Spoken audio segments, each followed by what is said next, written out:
مثنوی معنوی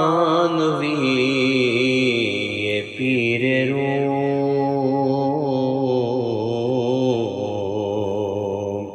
ہست گنج راز عرفان و علوم۔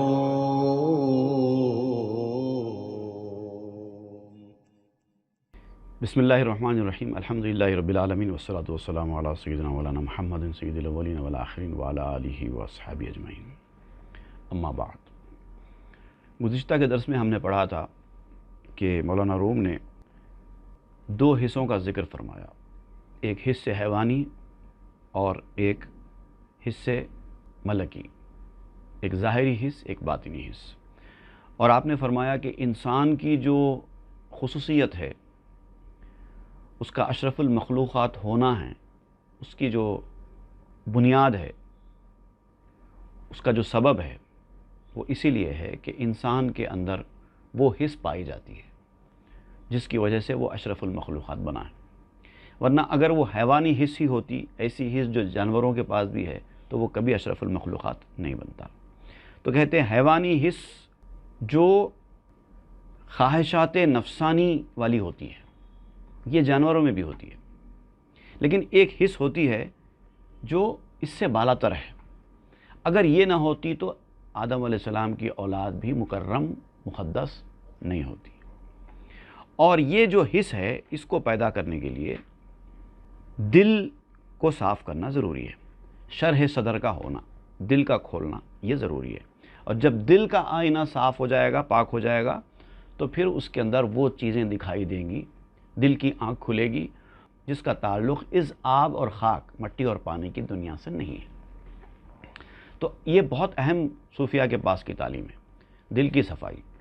اپنے دل کو صاف کرو، صاف رکھیے گا سدا احمد زمین پاک دل، کینہ و بغض و حسد سب ہیں خس و خاشاک کے دل۔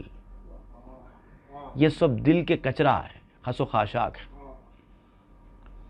تو دل کو صاف کرنا ضروری ہے، اور جب دل صاف ہو جاتا ہے تو پھر انسان کو نقش بھی دکھائی دیتا ہے اور نقاش بھی دکھائی دیتا ہے، فرش کو بھی دیکھتا ہے اور فرش کرنے والے کو بھی دیکھتا ہے۔ یہ بات بیان کر رہے تھے اور ہم پڑھ رہے تھے گزشتہ کے درس میں۔ آج ہم آگے اشعار پڑھیں گے۔ چوں خلیل آمد خیال یار من، صورتش بت مانیے او بت شکن۔ اب یہ جب دل صاف ہو جاتا ہے تو یار کا خیال دل میں جمنا شروع ہو جاتا ہے۔ یار سے مراد آپ لے رہے ہیں پیر کا۔ پیر کا خیال دل میں جماؤ، تصور کو دل میں جماؤ، تصور شیخ جس کو کہتے ہیں وہ اپنے اندر پیدا کرو۔ اس سے دل کی صفائی ہوگی، اور دل کی صفائی ہوگی تو تصور شیخ جمے گا۔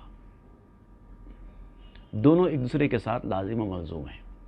دل اگر صاف نہ ہوگا تصور نہیں جمے گا، اور تصور جمے گا تو دل گندا نہیں رہے گا۔ صورتش بت مانیے او بت شکن۔ اب یہ جو تصور شیخ ہے، اس کا ظاہر جو ہے وہ بت پرستی ہے۔ کسی انسان کی صورت کو آپ اپنی آنکھوں میں جما رہے ہیں، ایک طریقے کی بت پرستی ہے، جبکہ انسان کو اللہ کے سوا کسی کی عبادت کرنی نہیں ہے، کسی اور کا خیال لانا نہیں ہے۔ اب یہ تو بندہ ہے، بندے کا خیال آپ دل میں جما رہے ہیں، بندے کا تصور آپ جما رہے ہیں، تو یہ ظاہری طور پہ یہ بت پرستی ہے، لیکن صرف ظاہری ہے۔ لیکن اس کی حقیقت کیا ہے، اس کا باطن کیا ہے؟ مانیے او بت شکن، یہ حقیقت میں بتوں کو توڑنے والی چیز ہے۔ بہت سارے لوگ تصور شیخ کو بدعت، شرک، پتہ نہیں کیا کیا کہہ دیتے ہیں۔ میں آپ کو بتاتا ہوں کہ تصور شیخ صوفیہ کے پاس اتنا اہم کیوں ہے اور اس کی دلیل کیا ہے۔ حضرت حسن ابن علی رضی اللہ تعالیٰ عنہ، آپ سے ایک روایت بیان کی جاتی ہے، شمائل ترمذی میں بیان ہوئی حدیث شریف ہے کہ ان الحسن بن علی رضی اللہ عنہ قال سألت خالی ہند ابی حالہ وکان وصافا عن حلیت النبی صلی اللہ علیہ وسلم وَأَنَا أَشْتَهِي أَن يَصِفَ لِي مِنْهَا شَيْئًا أَتَعَلَّقُ بِهِ حدیث کے الفاظ اور آگے بھی ہیں لیکن اتنا یہاں پر سمجھانے کے لیے میں بیان کر رہا ہوں۔ اس کا مطلب ہوتا ہے حضرت حسن فرماتے ہیں کہ میں نے اپنے ماموں ہند بن ابی حالہ جن کا نام تھا ان سے حضور صلی اللہ علیہ وسلم کا حلیہ مبارک دریافت کیا کہ ان کا حضور صلی اللہ علیہ وسلم کا حلیہ کیا تھا، کیونکہ حضرت حسن حضور صلی اللہ علیہ وسلم کے آخری دور میں چھوٹے تھے، تو بچپن میں جو چیز دیکھی جاتی ہے بڑے ہونے کے بعد ذرا دھندلی پڑ جاتی ہے، تو آپ اس دھندلی تصویر کو اسٹرانگ بنانا چاہتے تھے، اس لیے آپ نے جا کر حلیہ دریافت کیا۔ وہ حضور صلی اللہ علیہ وسلم کو کہ حلیے کو بہت وضاحت کے ساتھ بیان کرتے تھے، ان کے بارے میں مشہور تھا کہ وہ حضور صلی اللہ علیہ وسلم کا حلیہ ایسا بیان کرتے تھے کہ لوگوں کی آنکھوں کے سامنے وہ امیجنیشن اسٹرانگ ہو جاتا تھا حضور کا۔ تو حضرت حسن بھی ماموں کے پاس گئے، جا کے ان سے حضور صلی اللہ علیہ وسلم کا حلیہ دریافت کیا، اور آپ نے فرمایا کہ میں اس لیے کیا کیونکہ مجھے یہ خواہش ہوئی کہ حضور صلی اللہ علیہ وسلم کے اوصاف جو ہیں، آپ کے جو اوصاف جمیلہ ہیں، خوبصورت کوالٹیز ہیں، وہ اس میں سے کچھ میرے سامنے آپ جب ذکر کریں گے تو میں بھی حضور صلی اللہ علیہ وسلم کے تصور سے وابستہ ہو جاؤں، تاکہ حضور کا تصور میری آنکھوں میں ہمیشہ رہے، وہ میں وابستہ ہو جاؤں۔ یہ حدیث بیان کی جاتی ہے۔ اس میں علامہ ملا علی قاری رحمۃ اللہ علیہ اپنی کتاب جمیع الوسائل فی شرح الشمائل، اس میں آپ نے اس حدیث کے تحت لکھا ہے کہ یہ جو حضرت حسن کا جو فرمانا ہے اتعلق بہ، آپ نے جو استعمال کیا اتعلق بہ، تاکہ میں حضور کے تصور سے وابستہ ہو جاؤں، اس کا مطلب کیا ہے؟ آپ نے مطلب بیان کرتے ہوئے لکھا ہے کہ میں اس صفت کو، اس وصف کو مضبوطی کے ساتھ اپنے ذہن میں بٹھا لوں اور اپنے خیال میں اس کو محفوظ کر لوں، اس کو کہتے ہیں اتعلق بھی، تعلق قائم کر لوں۔ اس سے معلوم ہوتا ہے کہ یہ حضرت حسن کا معمول تھا کہ حضور کے حلیہ مبارک کو آپ اس طرح سے مضبوط کر کے اپنی آنکھوں میں دیکھا کرتے تھے، اسی کو تصور شیخ کہتے ہیں۔ اور شیخ عبدالحق مہاجر مدنی، جن کو شیخ الدلائل کہا جاتا ہے، آپ نے ایک مرتبہ فرمایا کہ میں ایک دن مولانا شاہ عبد الغنی کے درس میں مسجد نبوی مدینہ منورہ میں تھا، آپ درس دیا کرتے تھے حدیث شریف کا، تو جس وقت حدیث پڑھنے والے نے یہ حدیث پڑھی جو ابھی آپ نے سنی، اس کے بارے میں آپ نے فرمایا کہ یہ حدیث تصور شیخ کی مضبوط دلیل ہے۔ مخزن المعارف نامی کتاب میں یہ بات تفصیل سے ذکر کی گئی ہے۔ اسی طریقے سے ایک حدیث بخاری مسلم کی متفق علیہ حدیث ہے، مشکات شریف میں بھی یہ حدیث بیان ہوئی ہے۔ حضرت ابن مسعود رضی اللہ عنہ حضور صلی اللہ علیہ وسلم کے الفاظ کو نریٹ کرتے ہوئے، نقل کرتے ہوئے اور اپنے جمے ہوئے تصور کی تصویر کھینچتے ہوئے فرماتے ہیں، دیکھیے کیا فرماتے ہیں۔ آپ کہتے ہیں کأنی انظر الی رسول اللہ صلی اللہ علیہ وسلم، تصور ایسا جم گیا ہے حضور کا میرے آنکھوں کے سامنے کہ گویا میں حضور صلی اللہ علیہ وسلم کی طرف دیکھ رہا ہوں، اور یہ دیکھ رہا ہوں کہ آپ انبیاء میں سے کسی ایک نبی کا تذکرہ فرما رہے ہیں جن کو ان کی قوم نے مار مار کر لہو لہان کر دیا تھا، اور وہ اپنے چہرے سے خون کو پونچھتے جاتے تھے اور کہتے جاتے تھے کہ اللہ میری قوم کو معاف کر دے، ان کو نہیں پتہ یہ لوگ کیا کر رہے ہیں، یہ لوگ جانتے نہیں ہیں کہ یہ لوگ کیا کر رہے ہیں۔ تو حضرت ابن مسعود کا یہ حدیث کی روایت بیان کرتے ہوئے ایسا تصور جمانا کہ گویا آپ یہ سب کچھ منظر اپنی آنکھوں کے سامنے دیکھ رہے ہیں، کیونکہ آپ نے جو الفاظ استعمال کیے کأنی انظر، اسی سے یہی ظاہر ہو رہا ہے، اور یہی سب تصور شیخ ہے۔ شیخ کہتے کس کو ہیں؟ شیخ کہتے ہیں کہ جس کی ہدایت و رہنمائی میں آپ نے اپنے آپ کو حوالے کر دیا اور وہ شیخ کامل کے شرائط پر پورا اتر چکا، اب وہ آپ کا رہنما ہے، آپ کو ضروری باتیں بتانے والا ہے، اس کی ہدایت و رہنمائی میں آپ زندگی گزار رہے ہیں، اسی کو شیخ کہتے ہیں۔ اور پھر شیخ صرف آپ نے جس کے ہاتھ پر بیعت کی ہے وہی شیخ نہیں ہے، بلکہ ان کا شیخ بھی آپ کا شیخ ہے، پھر ان کا شیخ بھی آپ کا شیخ ہے، پھر ان کا شیخ بھی آپ کا شیخ ہے، یہ سب شیوخ ہی ہیں آپ کے۔ لیکن راست شیخ جو ہے وہی ہے جن کی آپ تربیت میں ہیں، جن کی ہدایت کے مطابق آپ اپنے کام کر رہے ہیں۔ تو یہ ہے تصور شیخ کی اہمیت۔ اب حضرت داتا گنج بخش علی حجویری، جن کا نام علی بن اسماعیل جلہ بھی تھا، پاکستان کے شہر لاہور میں آپ کی مزار ہے، داتا گنج بخش کہا جاتا ہے ان کو۔ ان کی ایک مشہور کتاب ہے تصوف کی، کشف المحجوب، اس میں آپ نے ایک حدیث شریف نقل کی ہے اور لکھا ہے کہ شیخ کا درجہ اپنی قوم میں، اپنے مریدین میں بالکل ایسے ہی ہوتا ہے جیسے نبی کا درجہ اپنی امت میں، اس کے لیے وہی رہنما ہے۔ صحابہ کرام کے لیے جیسے نبی رہنما تھے، صحابہ کرام کے شیخ کون؟ رسول اللہ صلی اللہ علیہ وسلم۔ تو ویسے آپ صحابی نہیں ہیں تو آپ کا رہنما بھی راست نبی نہیں ہو سکتا، وہ آپ کا شیخ ہوگا۔ اور یہ دستگیری کرتی ہے، اگر آپ کا تعلق آپ کے پیر کے ساتھ مضبوط ہو، تصور شیخ کے آپ عادی ہوں، تو بزرگوں نے لکھا ہے کہ تصور شیخ بالکل اسی طرح آپ کی رہبری کرے گا جس طرح ڈائریکٹ پیر آپ کی رہبری کرتا ہے۔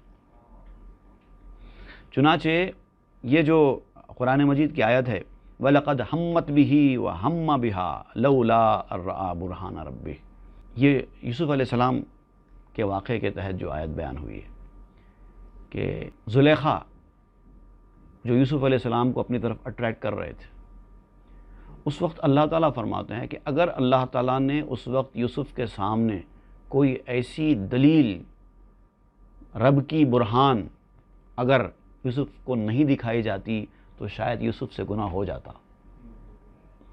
اللہ نے وہ نشانی دکھائی اور یوسف محفوظ رہے۔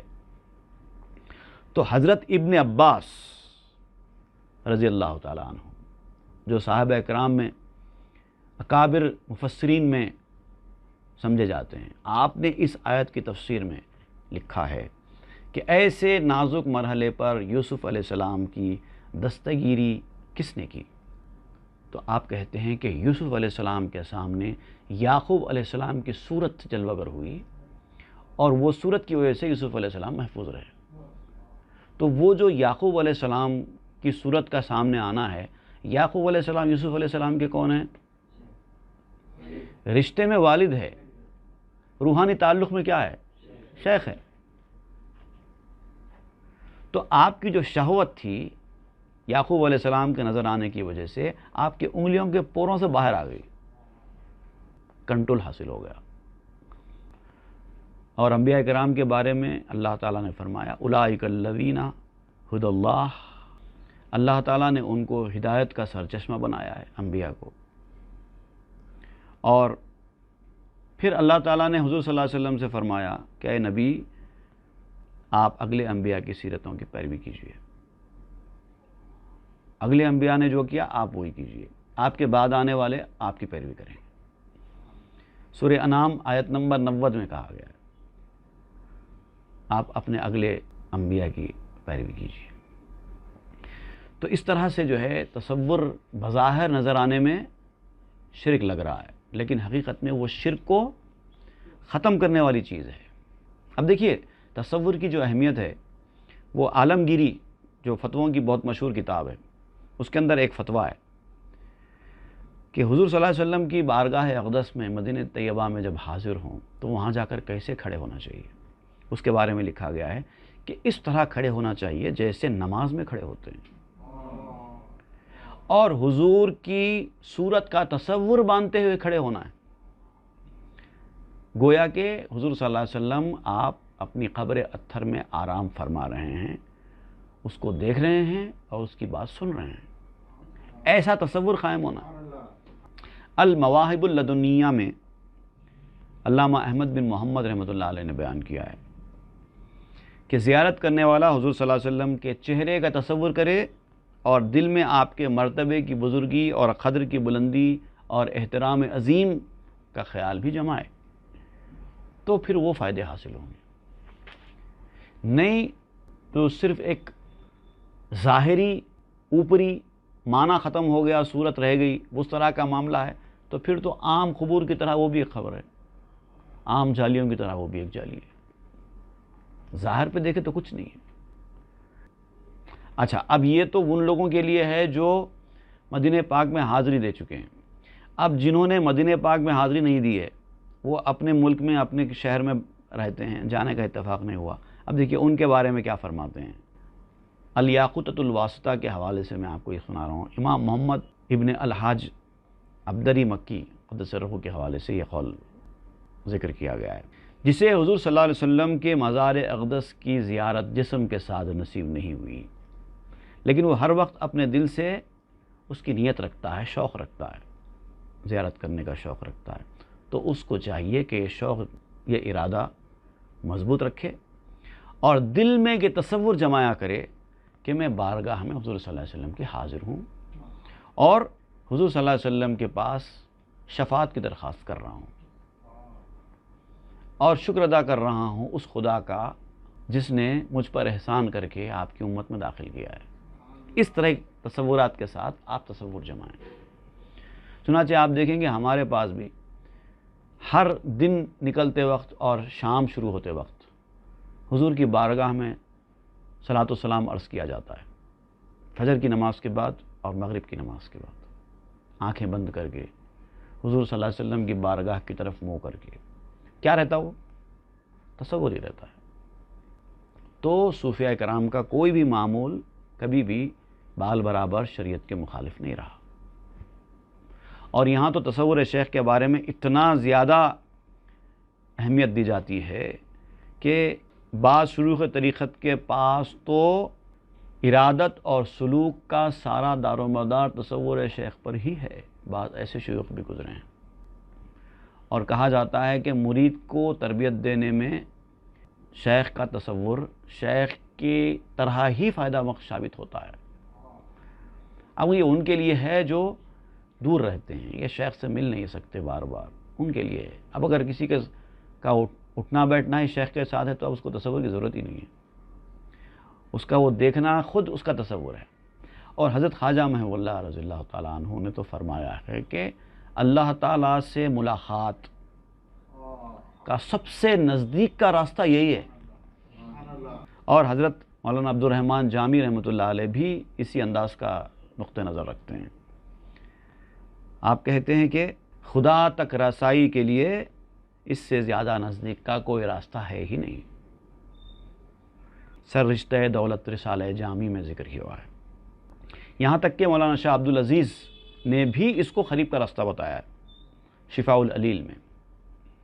حضرت شاہ ولی اللہ محدث دہلوی القول الجمید میں فرماتے ہیں کہ جب پیر اس کے پاس نہ ہو تو اس کی صورت کو اپنی دونوں آنکھوں کے درمیان محبت اور تعظیم کے طریق سے خیال کرتا رہے، یعنی تصور جماتا رہے، تو اس کی خیالی صورت بھی وہی فائدہ دے گی جو اس کی صحبت فائدہ دیتی ہے۔ حضرت خواجہ محب اللہ کے ارشادات میں یہ بھی آپ نے تاکید کی ہے سارے مریدین کو کہ روزانہ تصور شیخ قائم کرنا ہی چاہیے، کچھ دیر کے لیے ہی صحیح مگر تصور شیخ قائم کرنا چاہیے، اور خصوصاً مغرب کی نماز کے بعد اس کی بڑی اہمیت ہے۔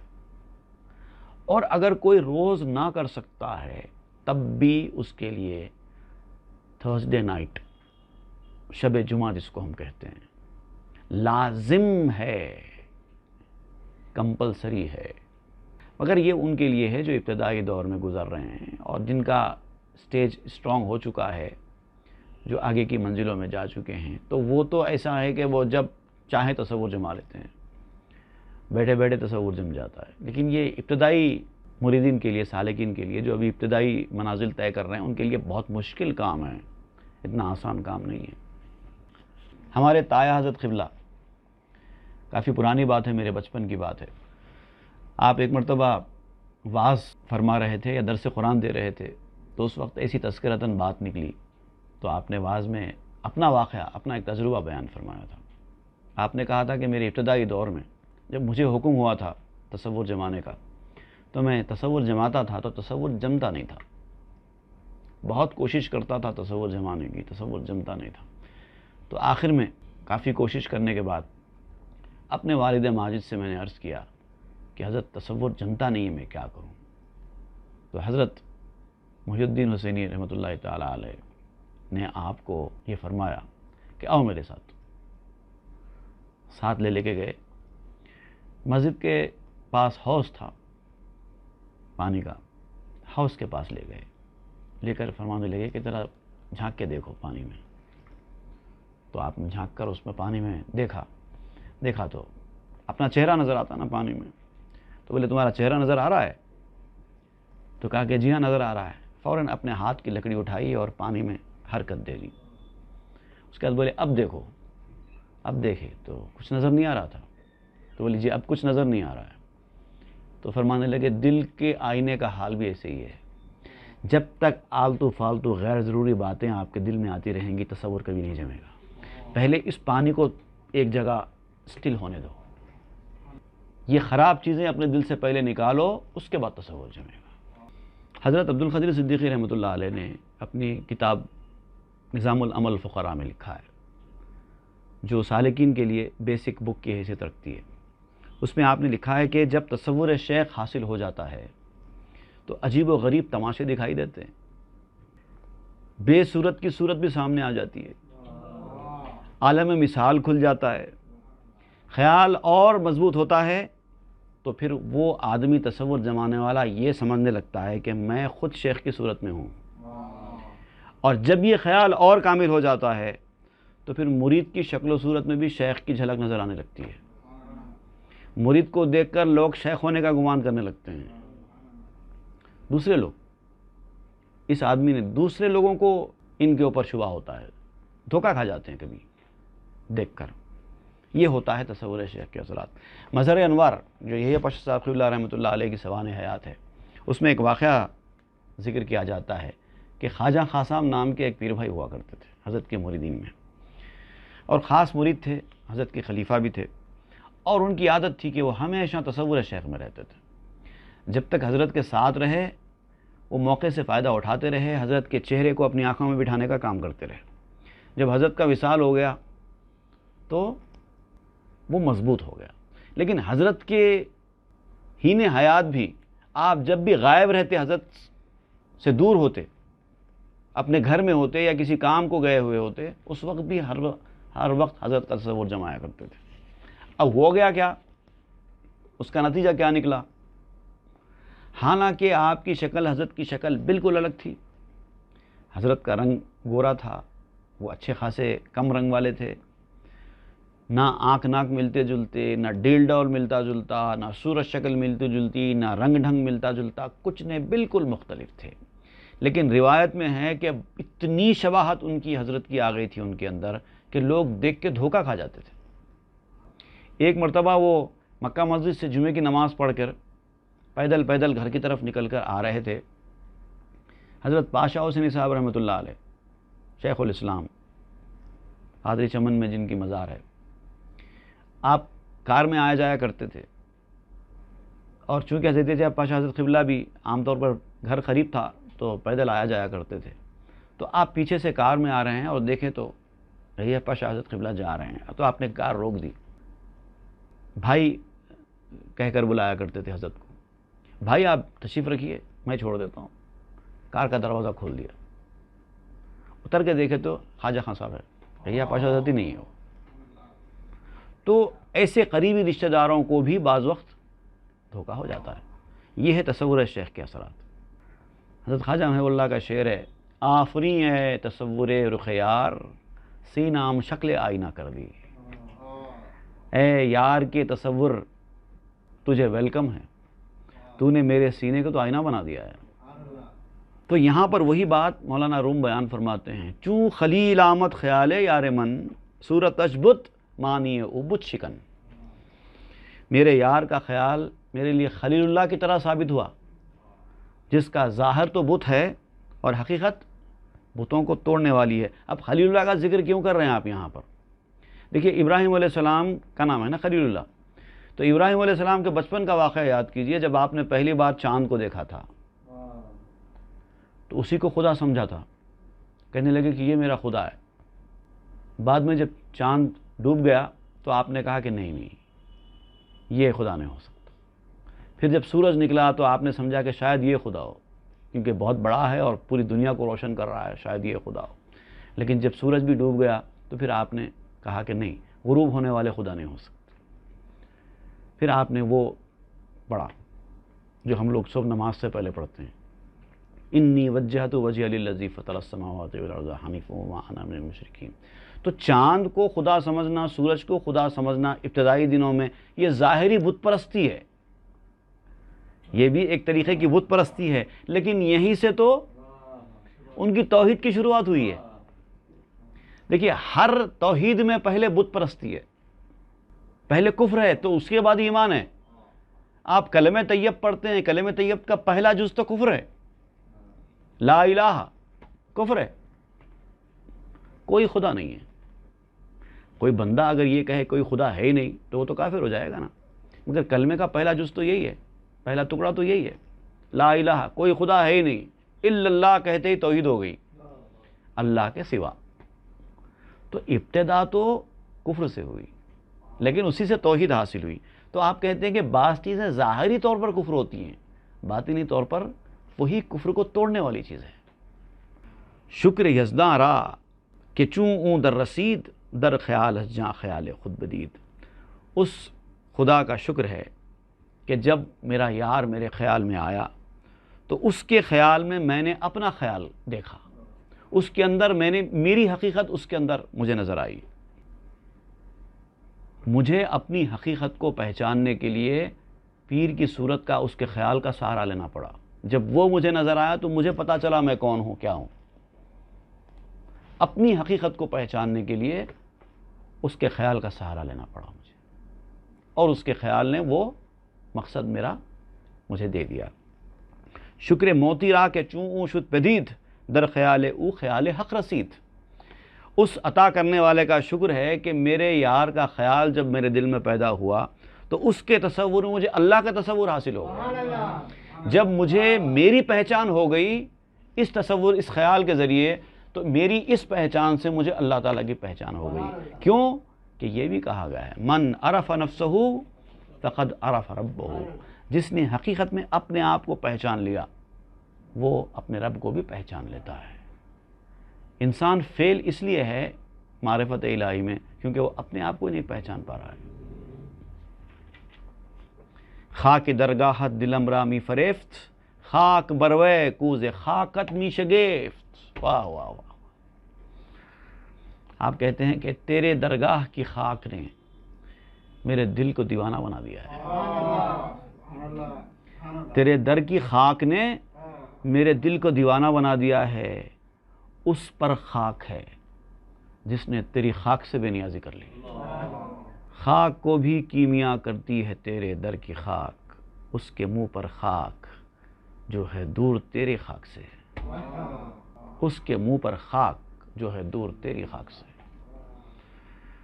خاک بروے کوز خاکت می شگیفت،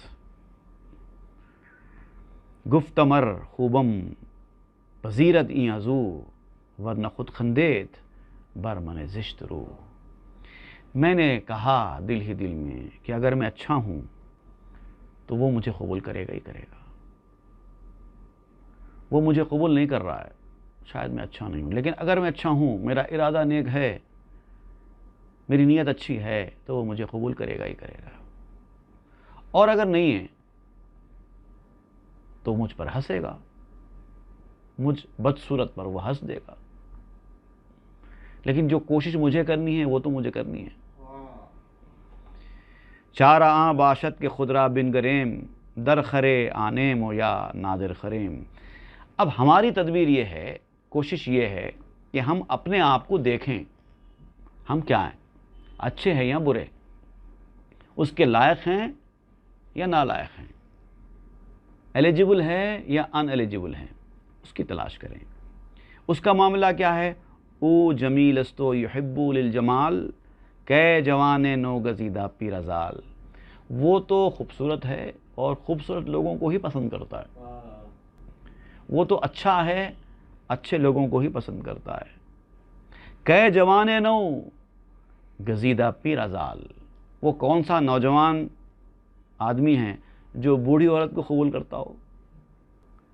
کوئی نوجوان کسی بوڑھی عورت کو تو قبول نہیں کرتا نا اپنے نکاح میں۔ تو وہی معاملہ ہے، اچھے ہوں گے تو اچھا تجھے قبول کرے گا، لیکن تیرا کام کیا ہے؟ اپنے آپ کو پیش کر دینا. اب وہ اچھے ہوں گے تو وہ قبول کرے گا، نہیں ہوں گے تو ہنسے گا، غلطیاں نکالے گا، لیکن کبھی نہ کبھی تو ٹھیک کر دے گا.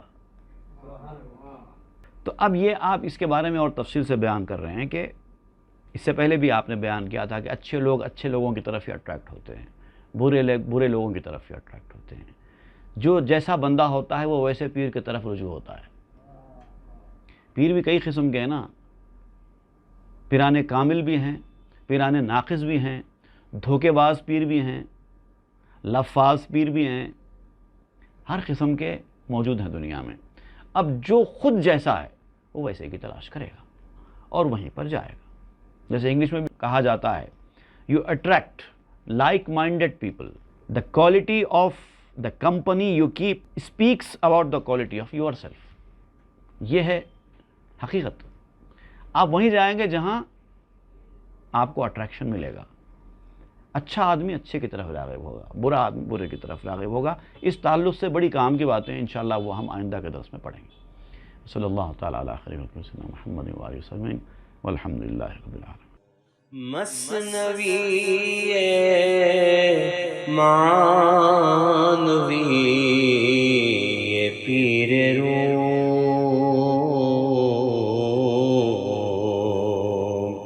ہست گنج راز عرفان